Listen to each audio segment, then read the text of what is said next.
¿Cómo andan? ¿Qué dicen? ¿Cómo pasan el fin de semana? ¿Bien? Bueno, nos alegra mucho, Anita y a mí. Nosotros acomodando el jardín, sacando el piletín. Eh, Ayer recibimos a mi suegro, fuimos a buscar, lo trajimos a comer. Un lindo fin de semana. Eh, Me contaban que cuando los diarios de la época especulaban qué día la derrocaban a María Estela Martínez, viuda de Perón, se producían hechos bochornosos en la Cámara de Diputados de la Nación, y en las gobernaciones manejadas por el peronismo, que era que literalmente se llevaban los bustos. Se llevaban los bustos de bronce, se llevaban, en algunos casos, puertas centenarias que eran desarmadas, es decir, las sacaban de sus bisagras, las subían a un camión y se las llevaban, es decir, que fue una cosa así como los bárbaros cuando entraron en Roma. Eh, y que eso, para los cronistas de la época, era la antesala de un final anunciado, es decir, vuelvo a repetir, se hacían apuestas para ver qué día el gobierno de María Estela Martínez de Perón se caía en el mismo año en que había elecciones. Es decir, que se podía haber optado por una salida democrática. Es decir, vamos a elecciones, Pato Gallareta, y de ahí sacamos una solución a la cuestión que tanto nos preocupaba. El peronismo podría haber aceptado la tesis del radicalismo de que hay que hacer una asamblea legislativa y aceptarle la renuncia, aunque no la haya presentado, a María Estela y hacer disparar la solución federal, es decir, 90 días de gobierno de la asamblea legislativa designando un senador o al presidente de la corte, si un senador no aceptaba, porque en esa época no corría la actual ley de acefalía, y llamar a elecciones anticipadas si fuera necesario, pero teníamos salidas democráticas, no había, pero nadie quería, es decir, el peronismo no quería una salida democrática, las Fuerzas Armadas tampoco, los intereses económicos menos que las Fuerzas Armadas, es decir, los bancos, las compañías de seguro, las empresas que estaban hartas de gastar fortunas en seguridad para sus ejecutivos, en fin. Fue un proceso muy confuso, como para que yo lo explique en 3 minutos. Pero así fue la retirada del peronismo del poder. La retirada del año 2015 que yo vi desde el Estado fue algo parecido de manera, qué sé yo, más ordenada, supone. Nosotros teníamos en el depósito del Ministerio de Educación una cantidad de computadoras para discapacitados, unas laptops para discapacitados que normalmente era que nosotros utilizábamos para que lo utilicen alumnos universitarios que tuvieran alguna discapacidad y no tuviera recursos para comprarla. Bueno, desaparecieron todas. Los muchachos no se dieron cuenta que tenían un GPS. Es decir, cuando aprendían, nos decían dónde estaba. Y así fue. Algún idiota se le ocurrió prender una para ver cómo era, a ver si se podía quedar. Y pudimos detectarla. Fue una comisión policial con el jefe de jurídicos del ministerio y unas camionetas del ministerio. Recuperamos el 100% de las laptops. Eh, y los involucrados se ganaron el despido con causa. ¿Mm? Este gobierno es más sofisticado, lo tiene Sergio Massa, que es más sofisticado. Entonces se despide o inicia el proceso de despedida con la creación de un bono para volver a juntar en un solo bono toda deuda pública suelta que hay dentro del Estado Nacional. Entonces, vos cuando analizás la deuda del Estado Nacional tenés que decir, a ver, ¿qué le debo a los bancos? ¿Qué le debo a las compañías de seguro? ¿Qué le debo a los proveedores? ¿Qué le debo a los jubilados? Porque somos acreedores del Estado. Es decir, hay juicios de los... Sí, bueno, ¿qué se le debe a los jubilados? ¿El ajuste fue bien hecho? No. Bueno, vamos a hacer un ajuste bien hecho, por lo menos del 10 de diciembre del 2019 a la fecha, y ese plus que no va a ser muy grande, se lo ofrecemos pagar con bonos. Y esos bonos se les da jurídicamente en la Cámara de Diputados y luego en el Senado, porque tienen que salir por ley, valor para que el Estado los recupere con compra por pago de ponele, pago de impuestos, de alumbrado barrio y limpieza, en fin. Esto te asegura hacerlo menos injusto, más atractivo para un sector que no puede hacer lobby como los bancos, que no te puede pagar un porcentaje de devolución, que no te puede hacer compartir el negocio. Por eso los saltos de los bonos. Intentó con la dolarización de los votos, le fue muy mal, entonces dijo, "Bueno, vamos a intentar alguna figura parecida en la Argentina". Estos bonos tienen una característica fenomenal, ¿quién no los va a querer? Se indexan por inflación y aparte tienen un seguro de cambio, tienen un seguro. Para esto no lo canjees,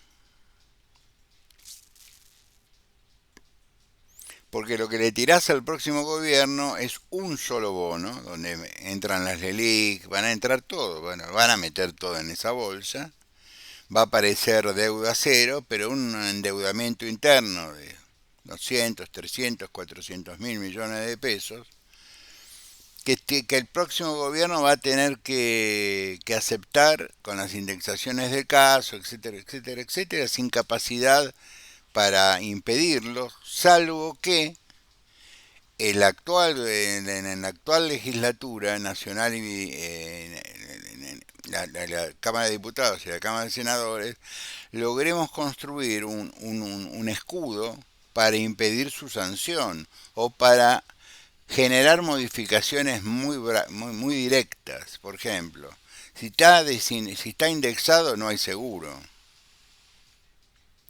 Flaco, asume algún riesgo.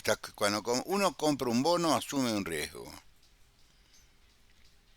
El emisor del bono no te puede asegurar el 100% de tu ganancia. Porque entonces no es un bono, es un negociado. Vos cuando compras un bono de Reserva Federal a $2, por ahí te llevas el disgusto que al año siguiente te lo volteó a $1. Bueno, ese es el riesgo del mercado, comprar alpargatas cuando cotizaba, o Sacetru, ya no existe más. Estoy hablando de empresas que ya no existen, Banco Río, Pérez Compán, etcétera, etcétera.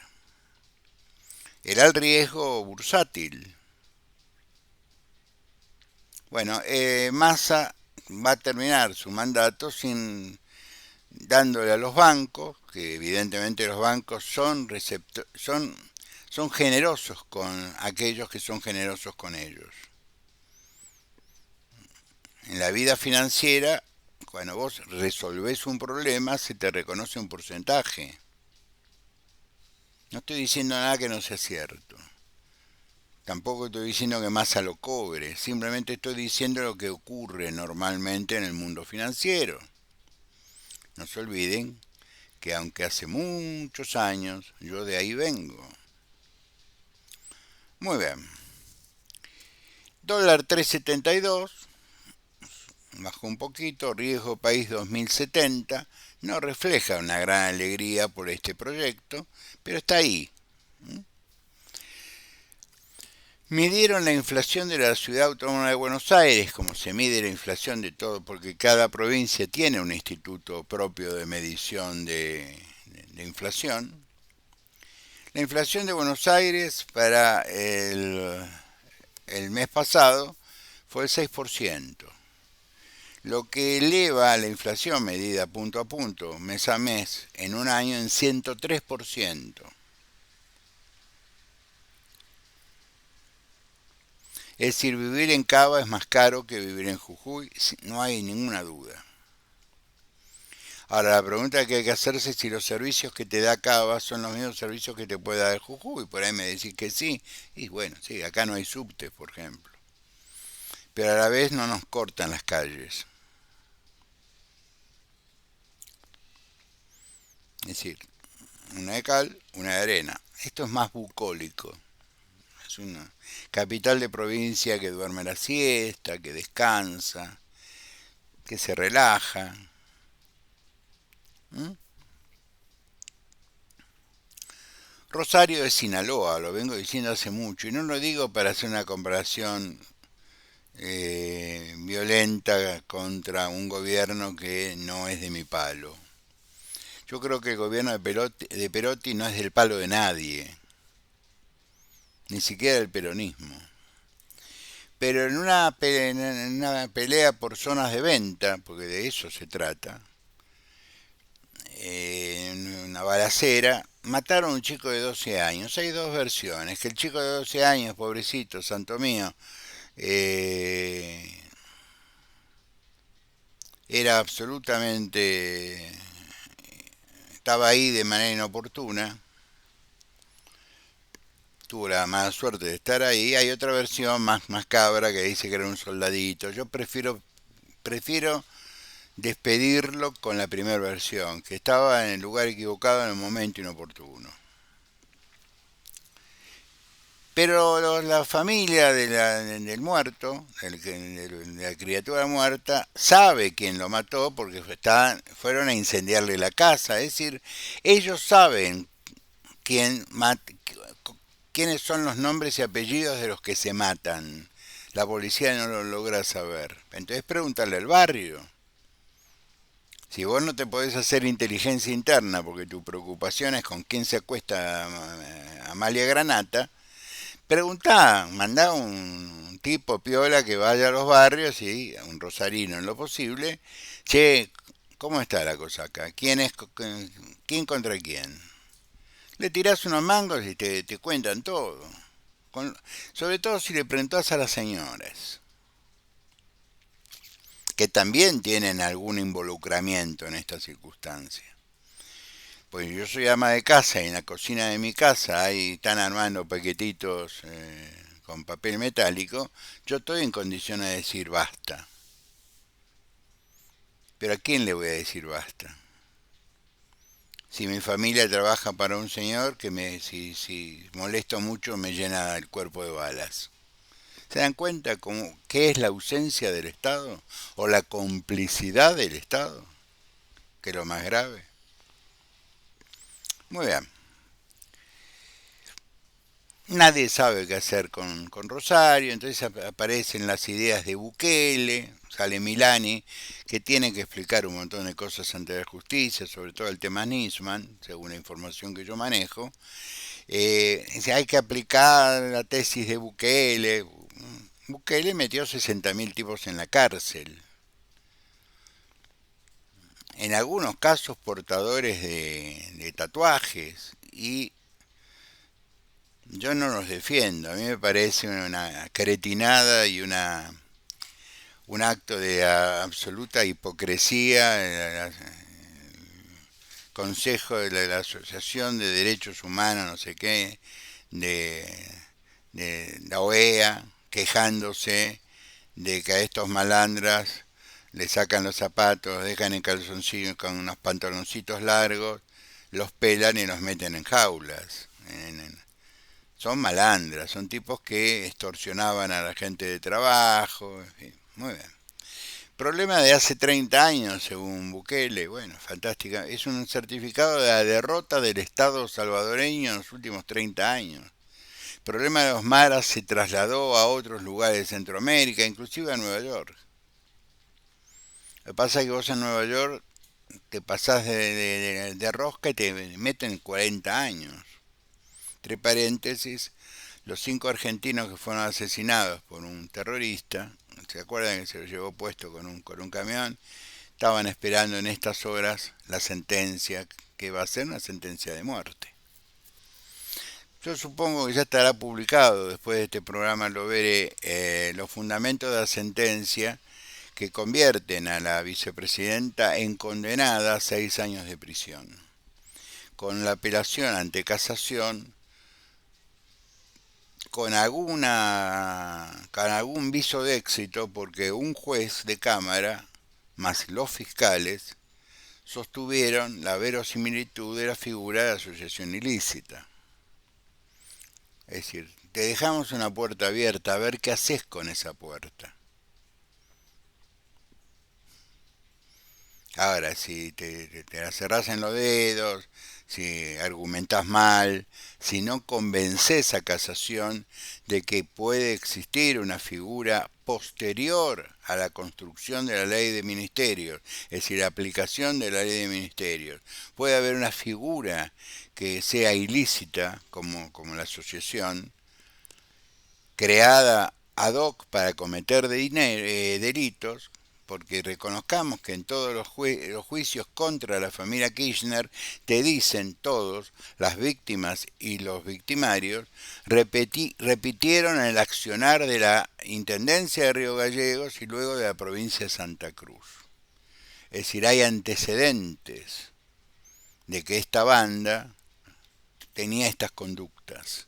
En la Intendencia de Río Gallegos, desde el 83 en adelante, luego en la gobernación de la provincia de Santa Cruz, su absoluto desprecio por la ley, cuando se lo echaron al procurador, ordenaron restituirlo al procurador por una orden de la corte, Néstor había hecho desaparecer la figura del procurador. Yo lo pondría, pero no existe más esa figura, lo sacaba por ley. Es decir, el latrocinio de los Kirchner en Santa Cruz tienen una cantidad importantísima de cómplices que eran legisladores.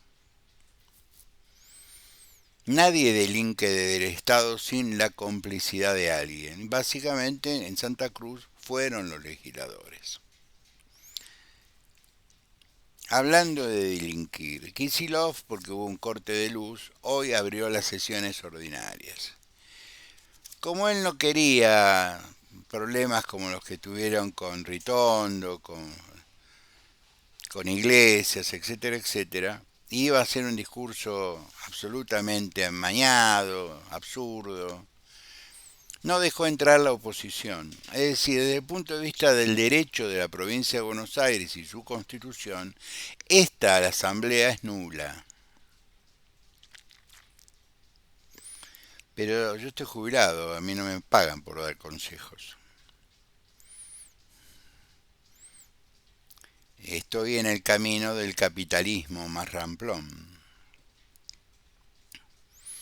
El gobierno hace negocios con los jubilados y el doctor va por la vida regalando su conocimiento jurídico. Pero como en el fondo no soy una mala persona, simplemente les tiro el título.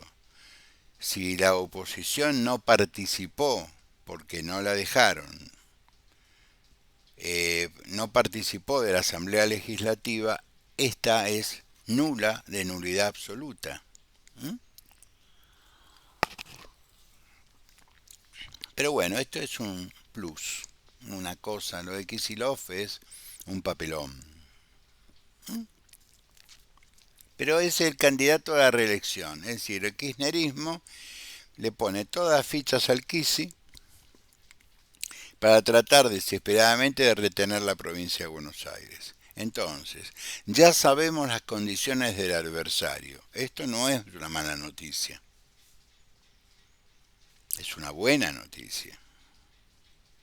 ¿Por qué? Porque no es Isaurralde, que al menos, porque como es un pillo, junta a los pillos del conurbano.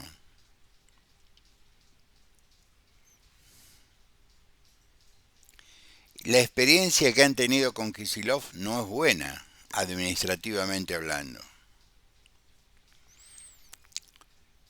Y yo voy a contradecir a una persona que quiero mucho. Las mediciones serias no lo ponen a Kicillof en una situación de ganar cómodamente la provincia de Buenos Aires, que no tiene doble vuelta, no tiene balotaje, se gana por un voto. Se gana o se pierde por un voto. Si tuviera 40-45% de intención de voto en la provincia de Buenos Aires, yo lo llevo a empujones a la candidatura presidencial. Porque después hay que juntar el 10% en todo el país de diferencia. Que si con este simple análisis, que a veces los dirigentes nacionales no entienden cuando uno se los dice, cuando uno les regala 50 años de experiencia política, no lo entienden y pagan las consecuencias de esto, no querer entender o de pensar de que lo saben todo. Nadie sabe todo. Nadie sabe todo. Ustedes me corrigen.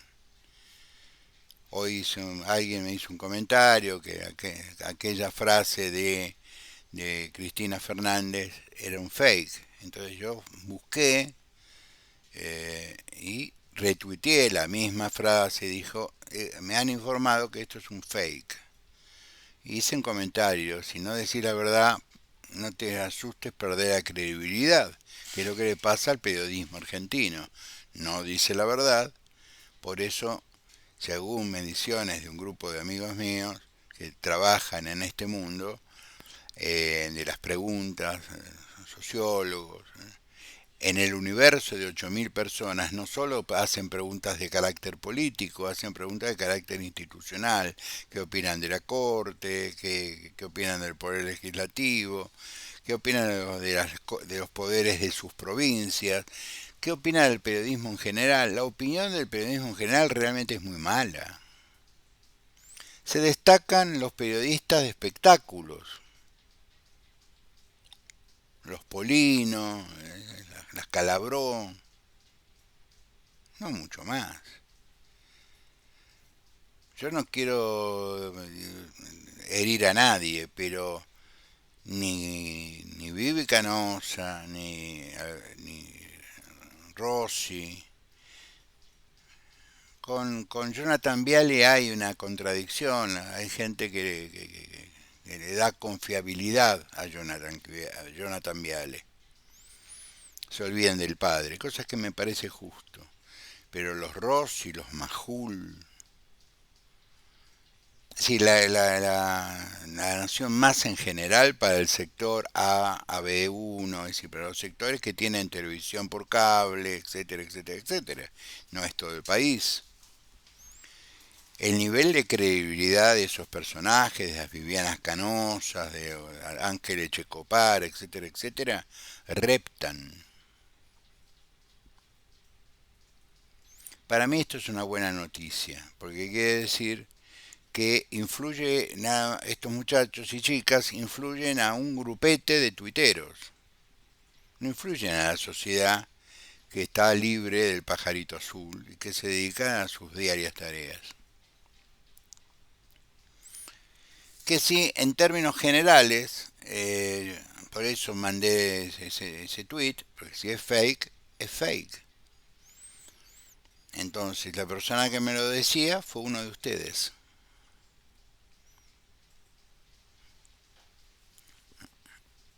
¿Qué hubiera hecho Viviana Canosa en mi lugar? Te hubiera bloqueado. Yo la conozco hace muchos años, me bloqueó porque él le corregí una información. Ella o su administradora de redes, pero en los privados yo los hacía con ella.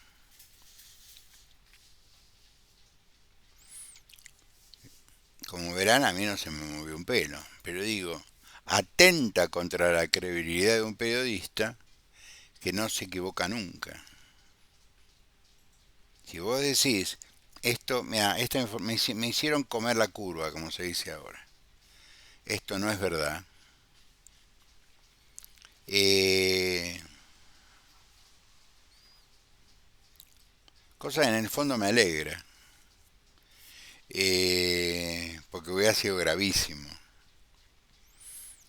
Pero digo, para ir redondear este tema de la credibilidad de los medios, si vos no haces nada por ser creíble, y te tirás para atrás y pontificás como hace Pablo Rossi desde su más académica ignorancia,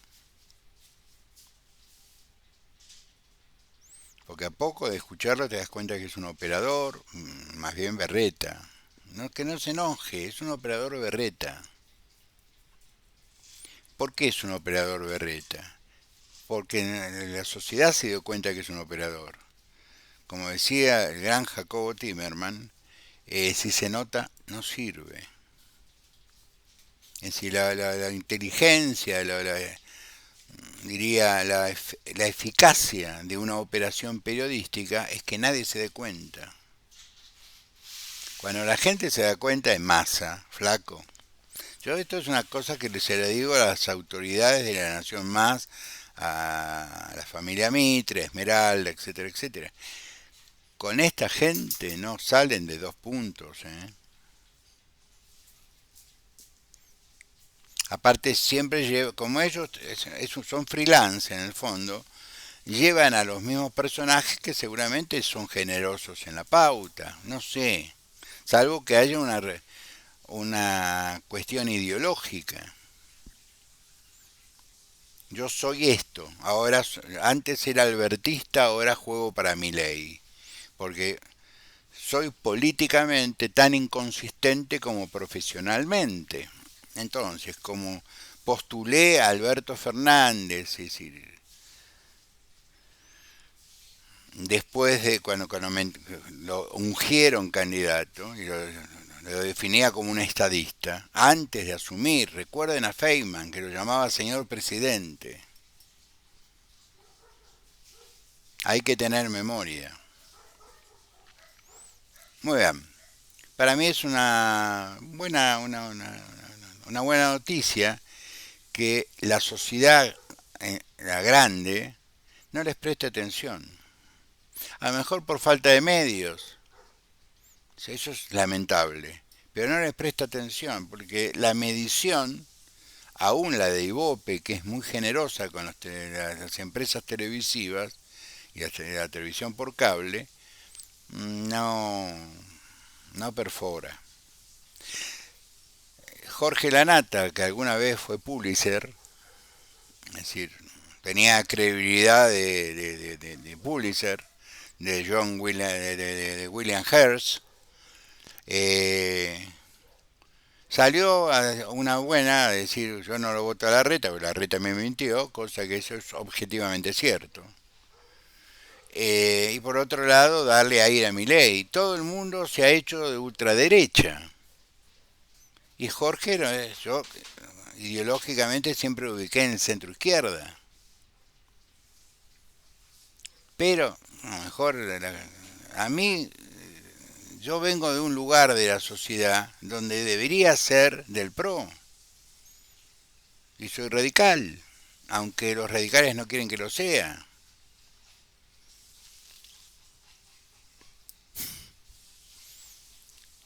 Es decir, me jubilaron, es decir, cosa que me parece fantástico.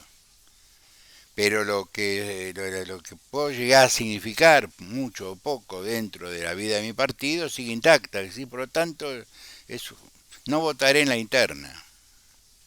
Pero como ya todo se resuelve por paso, la afiliación ya es un tema casi intrascendente. Fiesta de la Vendimia, que es la fiesta nacional de los mendocinos. Es cuando los mendocinos muestran su poderosa industria vitivinícola, sus bodegas, que exportan, como decía Cornejo, gracias a Macri. El radicalismo es un partido de clase media. Yo hago este análisis y termino. Durante toda la vida, sobre todo desde el peronismo, desde el fin del peronismo, yo diría hasta el 2015, para poner una fecha, 2015, fue mucho antes, pero digo, pero para poner una fecha, el radicalismo ¿a quién representaba? Representaba a sectores medios, medios altos, a la clase media, que era la clase más movilizada en términos de producción, de trabajo, profesionales, amas de casa, pero una clase media, una media baja y media. Esa media baja buscaba la ascensión a espacios de mejor representación, y esto se lograba de abajo hacia arriba. Es decir, vos cuando te das cuenta de que una familia hace un enorme esfuerzo, cuando mandaba a sus cachorros a una mejor escuela, pese a que la escuela pública era muy buena,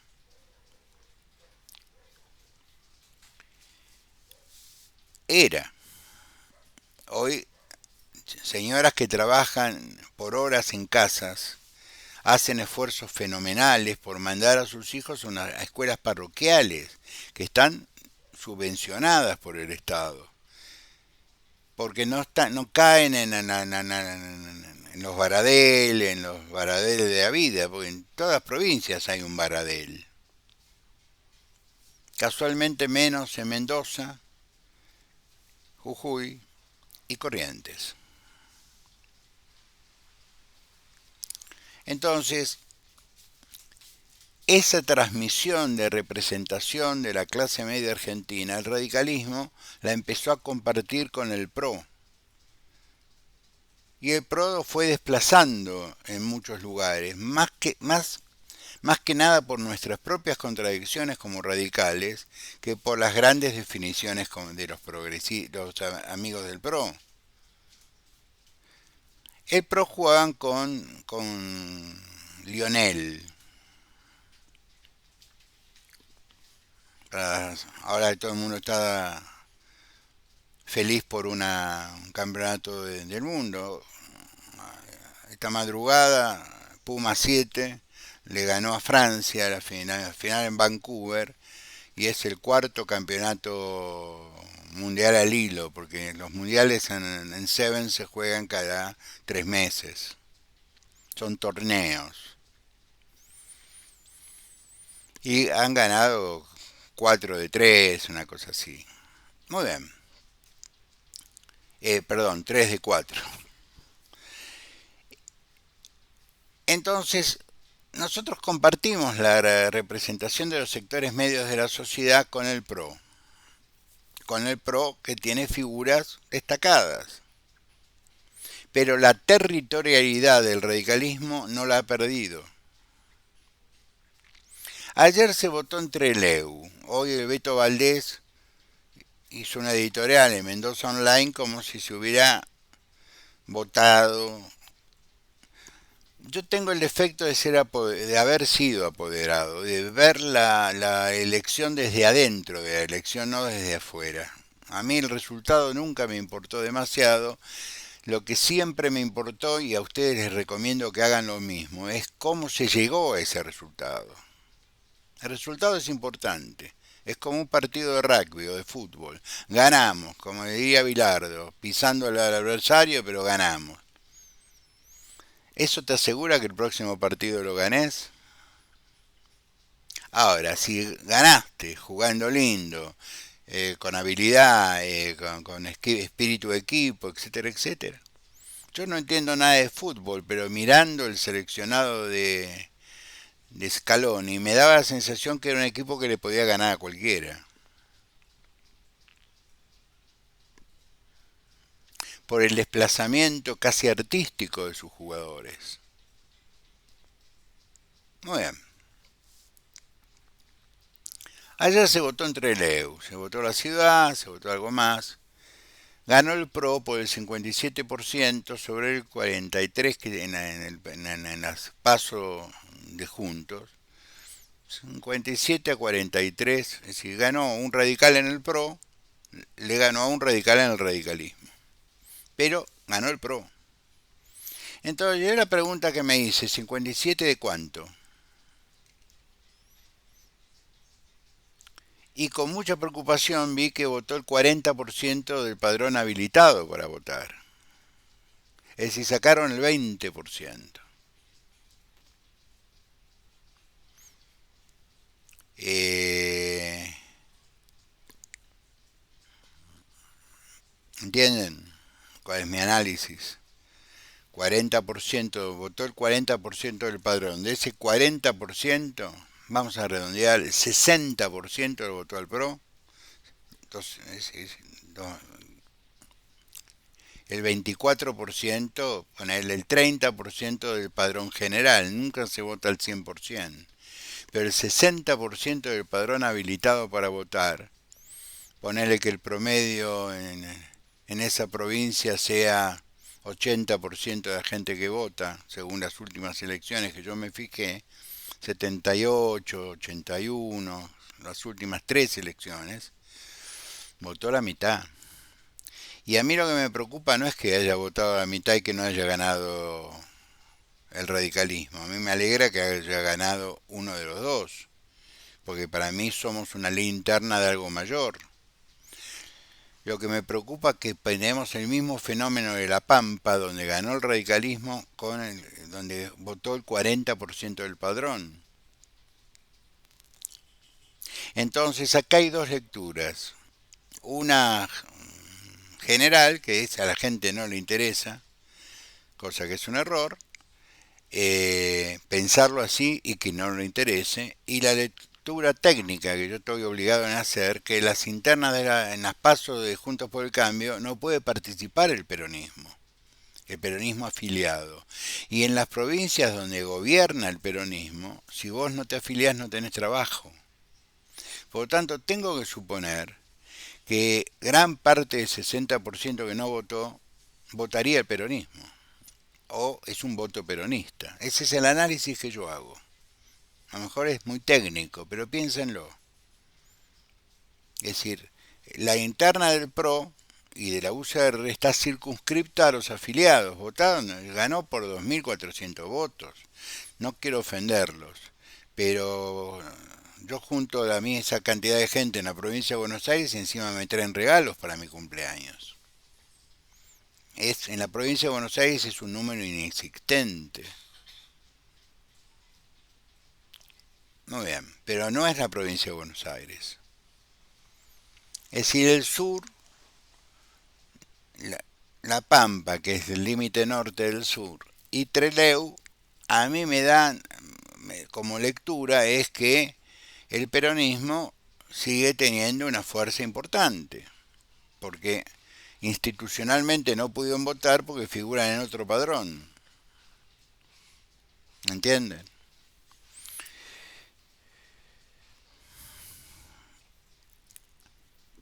Por lo tanto, este video yo lo titulé Combatiendo al Capital. Porque yo quiero darles un elemento para conversar con los amigos peronistas, los conocidos peronistas que pueden llegar a tener. Hoy el peronismo en estos días el peronismo tuvo una opción de hierro. Dijo, arreglo con los bancos o arreglo a los jubilados. Cuando podría haber dicho, yo puedo arreglar a los bancos y arreglar a los jubilados.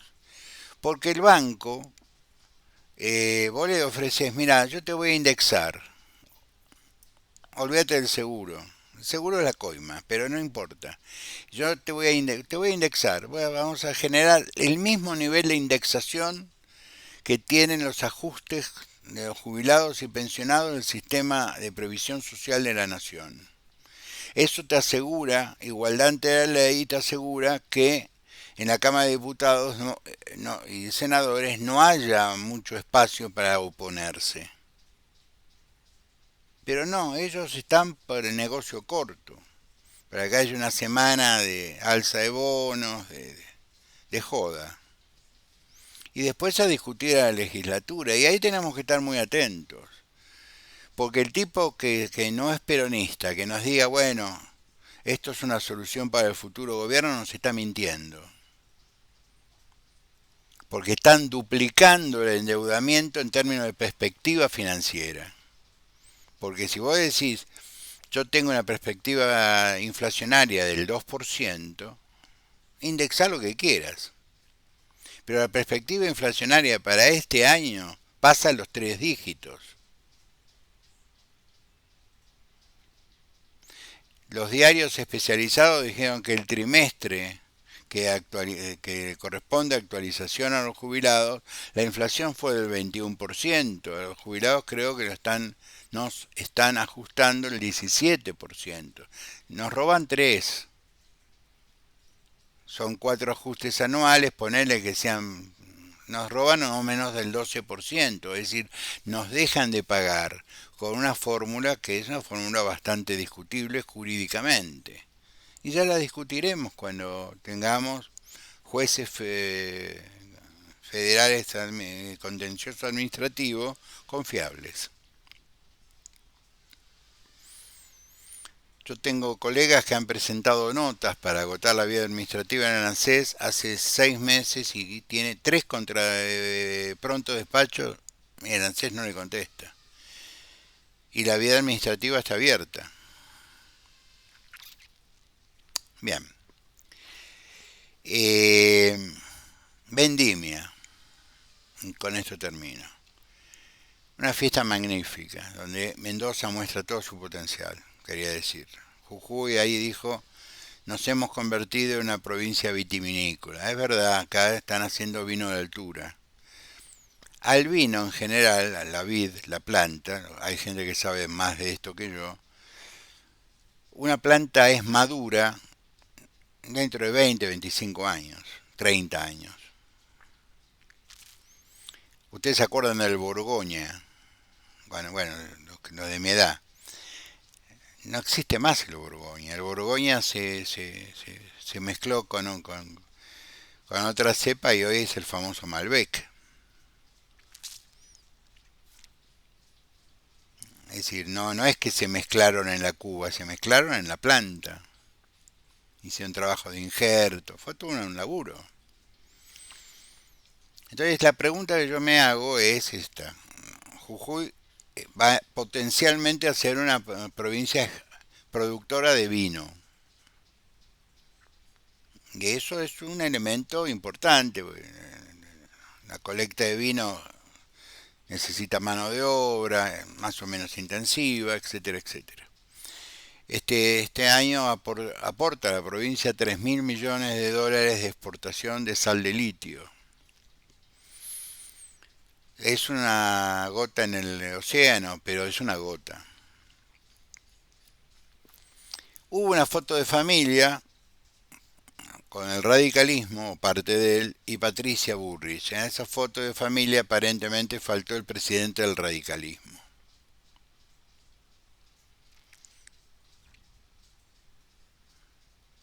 Desconozco las razones. Después salió visitando bodegas con la nena que es muy bonita, con su mujer. Una foto con Julio Cobos, al menos saludó a un mendocino. Pero aparentemente, si nos guiamos por las notas de los medios, que yo les diría, no observen demasiado eso. Hay cierta coincidencia entre el radicalismo estructural y territorial con Patricia, porque el radicalismo la considera a Patricia una avanzada de otra cosa. Yo le digo esto a los que honestamente apoyan a Patricia. Patricia es, yo diría, una avanzada. Es un tercio, como diríamos los españoles, hablando de las cruzadas. Los cruzados mandaban un tercio para ver si... Había dos maneras, a ver si había árabes, por el polvo o por los cuervos. Los cuervos son tan inteligentes que seguían a la gente, porque sabían que esa gente se iba a pelear con otra gente y que fatalmente iban a tener comida. Entonces los tercios que se adelantaban a los ejércitos cruzados miraban al cielo para ver si había polvo o si había cuervos. Patricia viene a ser un tercio, una avanzada, desde mi punto de vista. Yo sigo insistiendo, la mejor contribución que puede hacer Patricia Bullrich es ir a la ciudad. Lo de a mí me parece que lo de Horacio está definitivamente terminado. Precisamente por lo que pasó en Mendoza. Está absolutamente terminado. Las cuitas internas del radicalismo las arreglarán los radicales comiendo, como hacen siempre, como hacemos siempre, charlando entre ellos, afinando el lápiz, viendo. Ya no existe, como yo decía el viernes, esa compulsión, esa cosita que te agarra a los radicales, nos agarra a los radicales en el pecho, de que hay que votar por obediencia partidaria. Eso desapareció cuando se crearon las PASO, porque las PASO también reemplazaron la lucha interna del radicalismo. ¿Para qué voy a pelear una interna si vamos a armo una lista para las PASO? Me ahorro la interna, el gasto de la interna. Voy a interna por autoridades partidarias, eso no tengo más remedio que hacerlo, pero para candidatos a intendentes, diputados nacionales, provinciales, senadores, gobernadores, voy a las PASO. Si hoy en día dentro de Juntos por el Cambio las fórmulas son casi todas cruzadas.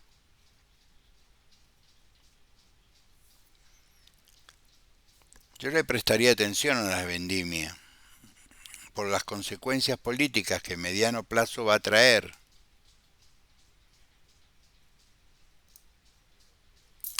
46 minutos, 23 segundos, los quiero mucho, nos vemos mañana, sean buenos, espero haber sido claro. Y igual yo, hoy no, pero mañana voy a contestarle los chats, si hay alguna duda. Es el espacio para discutirlos. Yo los saluditos pongo dedo y corazón. Pongo más dedos yo que los que me escuchan, pero no importa, yo ya estoy resignado. Es el estilo de este canal. Tener miles de vistas y tener apenas unos cientos de me gusta. Pero cada uno tiene un estilo, nosotros impusimos este. La no obligatoriedad de decir que me gusta. Yo con que lo vean y lo discutamos después en el chat, estoy conforme. Entonces, si los quiere, hasta mañana. Sean buenos.